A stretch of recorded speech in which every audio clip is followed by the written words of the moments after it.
Bonjour Emmanuel. Quelles sont pour toi les réussites et disons les échecs autour de ce projet?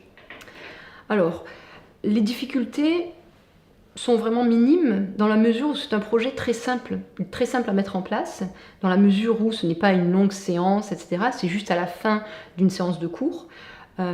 Très facile à mettre en place puisque ce sont les élèves qui présentent finalement. Donc le travail en amont, pour moi, est quasi nul, sauf les consignes que je leur ai données évidemment. Et ensuite, le travail est plutôt après le projet. Donc pour l'instant, c'est moi qui les enregistre et qui poste sur l'ENT les petites capsules audio, pardon. Donc c'est très simple, avec un dictaphone, j'enregistre les élèves qui passent. Ensuite, je télécharge les dossiers sur mon ordinateur. Je change le titre en mettant le nom de l'auteur et le nom du livre, et ensuite je le poste sur l'ENT. C'est très très simple, comme un document Word, un PDF, c'est exactement pareil, ce n'est pas très lourd, donc ça va très vite. Et on pourrait aussi envisager d'utiliser un logiciel pour justement éditer chaque document.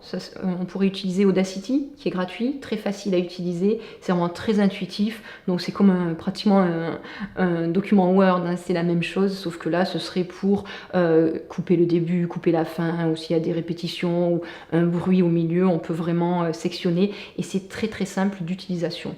Donc voilà, pas vraiment de difficultés majeures, au contraire, un projet très simple à réaliser en classe, en amont et en aval.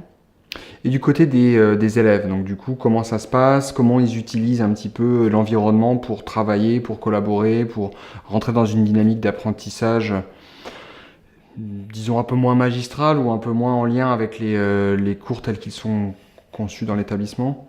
Oui, alors là, ça fait vraiment partie de l'ENT. On a vraiment plusieurs dossiers consacrés au français, donc que j'ai créé moi-même, mais dans lesquels les étudiants peuvent poster. Donc là, c'est moi qui poste effectivement, mais ça pourrait être les élèves.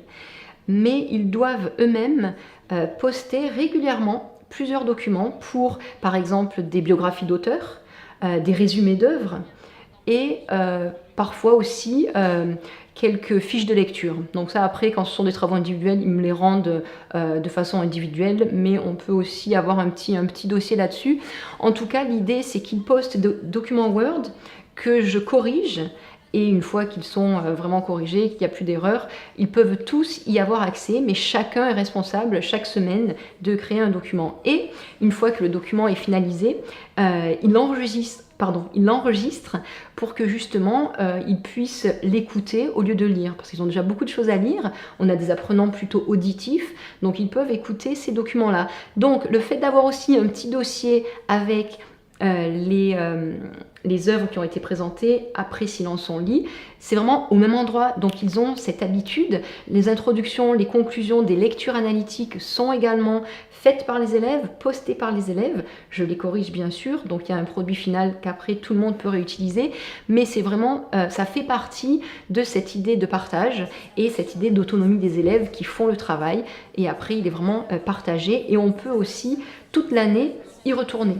Donc à la fin de l'année, au milieu de l'année, si un élève se dit « Ah, j'ai envie de réécouter ce qu'avait dit un tel sur soit tel auteur, sur soit tel livre », on peut retourner écouter ces fichiers. On peut imaginer aussi, si on rêve un peu, que les élèves les téléchargent chaque semaine et qu'ils se font des petites listes et qu'ils écoutent un peu tout le temps, mais après chacun l'utilise comme il veut.